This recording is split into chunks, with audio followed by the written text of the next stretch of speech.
day that should have been celebrated for a dominant Three Lions performance.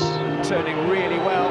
Rashford! Oh, pick that out. Moving England one step closer to Euro 2020 qualification with a 6-0 victory against Bulgaria. Expertly taken by Raheem Sterling.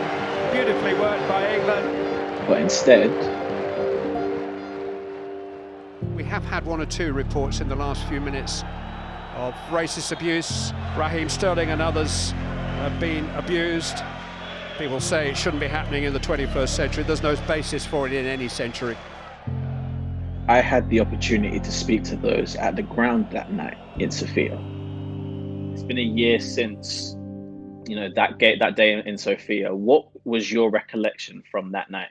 It was the night that I was making my England debut, so a lot of pride, a lot of happy emotions linked to the game, and then obviously we had the racism stuff to deal with as well, which meant that the game probably had more significance. Because of the previous incidents in Bulgaria, there'd been a lot of media chat really about what had happened before there and what might happen at the game. Gareth very wisely and astutely wanted to make sure that we had all bases covered and what support and guidance we would have and what we would do. He was very clear, and I just knew then that whatever happened on that night, we were going to be a solid, cohesive group of people representing England, but representing one another regardless of our backgrounds. There was a really important moment where I flagged to the linesman that I could hear the racism, so if I could hear it and he was between me and the fans, then I'm sure he could hear it. We were sat in the stands, but we'd agreed that we would go down pitch side if there was an incident. And the moment the first halting play happened, Greg and I went down. I've never seen anything like it. It was horrendous, monkey noises and just vitriol really from the crowd, or a big section of the crowd. It was almost going back to the 80s, the dark days where that was commonplace. When the play was halted the second time, and the referee, who was outstanding, got the players together, and because it was so close to half time and because the team were playing well, they decided that they wanted to play on, and it was 100% their decision to do that. I don't think there was any hesitation in anybody's mind or any doubt that we wanted to finish the game. It was a whole collective, myself included. I was making my debut. I firmly wanted to finish the game. And I did, to a slight degree, think, if the boys are out there, then I've got to be strong and get out there as well. I've got a job to do the same way they have. But throughout that whole second half was just shaky. It was so hard for me to operate my camera. If you look back at that footage now, I'm sure it's just all over the place because, I just couldn't stay still. I was just pumped with adrenaline, We did what we had to do, and we showed a professional side to ourselves that we came away from that game with probably more sense of unity and togetherness, knowing that we went through an unsavoury situation and we came out of it the other side all pulling in the same direction. I've got to say I was very proud how we dealt with it, and more importantly, how the supporters dealt with it. When you then start to hear our fans give it back, just telling them this isn't right, I was pleasantly surprised that our fans identified that. And so when the game did finish and I'm packing up and I'm walking back to the bus, the whole crowd or the whole stand is standing and applauding.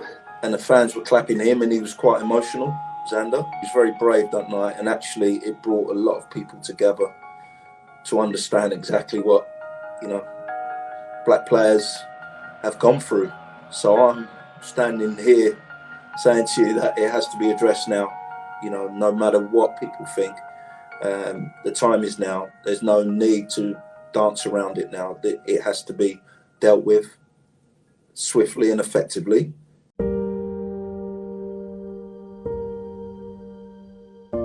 Moments like Bulgaria, moments like George Floyd, they're transformative. They have to be. I don't think people can just look and say, well, it's nothing to do with me. People now must recognise the struggles that black people in sport or black people in life have gone through.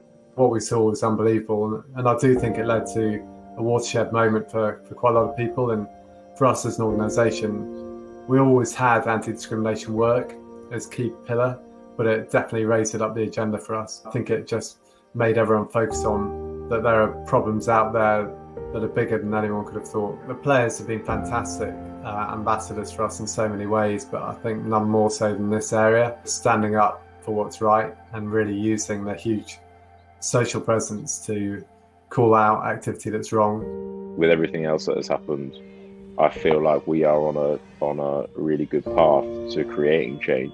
I feel like we are doing something about it now, and that's the most positive thing that I could take from what's happening at the moment. As black people, black collectives, black creatives, to have difficult conversations with people, and doors have been opened that may never have been opened before. So I feel like we're in a really good place at the moment, and that's testament also to the people that have come before me. Tyrone, Raheem, they become sort of leaders just by the way they are on social media, the way they interact with people. I'm fortunate enough to be able to speak for those people, and it's forcing people to kind of open their eyes to what's been going on for years, whether it be institutional, whether it be in society. They're just difficult conversations, and there's no getting away from that. So the Black Lives Matter thing I felt was really important for me to go to. It was important for me to feel the anger and the energy and the injustice that people also felt. It's not something that's intended to create a divide. It's something that's intended to bring people together, and I think that's what we're getting towards at the moment. We left Bulgaria feeling unified and together, but things like that and experiences that we go through and feel the support of our manager, I felt like it was really important for me as a person to receive that backing, and as a player. How committed is the FA to, in making real change? We're 100% committed to making real change, and that's why we've launched the Football Leadership Diversity Code. We want to change the landscape of football and have far more diversity in our clubs, far more diversity in our senior leadership teams, far more diversity in our coaching. But I think it's very important now for aspiring coaches to see black coaches at the elite level, to show to them that there's a pathway there, that they can aspire to be managers, aspire to be coaches at the top level. I don't think that was there before. I'm sure there are many other examples around the world of initiatives which previously would have floundered because people would have put up barriers. It's just not acceptable anymore. And I'm sure that's just a wave of momentum since the George Floyd murder. It can't be just something that is there for 6 months and then it's gone. It has to be permanent now. For my son and daughter and their children, it has to be for them.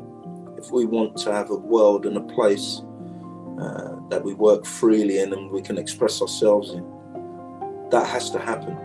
And football has a massive role to play in that. The fact that we can speak out so freely because of the people that have come before us, the people that are subject to even worse racism than us in years before us, and for us to not speak out on it, and for me to not speak out on it, I feel like I would be doing all of them a disservice. Because we are being now so vocal about it, because we are broadcasting more, I do think now there is just more awareness and more exposure. So I do still think we're a long way away. We as black people still need to keep pushing. Black players on the pitch are just talented footballers. We're in a results business. So players that are chosen aren't chosen because it's token gesture. They're chosen because they're talented. The national sport, it's loved by people from all cultures and backgrounds.